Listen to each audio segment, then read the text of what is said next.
Саламатсыздарбы? Менин атым Камбаралиев Атайбек Тойчубекович.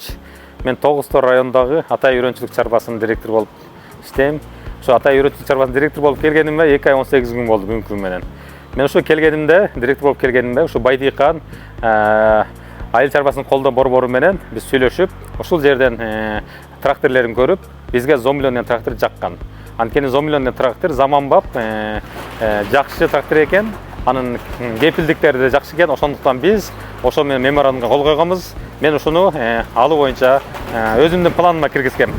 Мынакей ушун бүгүнкү күндө лизингке ошо 7 жылдык лизингке 100 миллион трактор бүгүнкү күндө алып жатабыз. Ана азыр актив приемка болду. Ошо оформление бүттү. Буюрса биз ушул ойлойм, мен ушул трактор буюрса биздин үрөнч чарбага жана биздин Атай айыл аймагына кереги тиет жана пайдасын тийгизет ойлойм.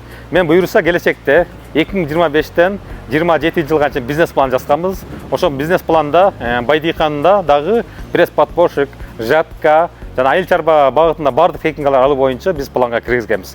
Кудай буюрса биз Байдыйкан менен негизги партнер болуп өнөктөшпөйдөн кала беребиз. Мен убакыттан пайдаланып биздин министрлер кабинетинин төрагасынын орунбасары Бакыт Төрөбаевга жана биздин Институт земли Динага жана Байдыйканга мен жалпы ыраазычылыгымды билдиремин бизге колдоо көрсөткөнүндө.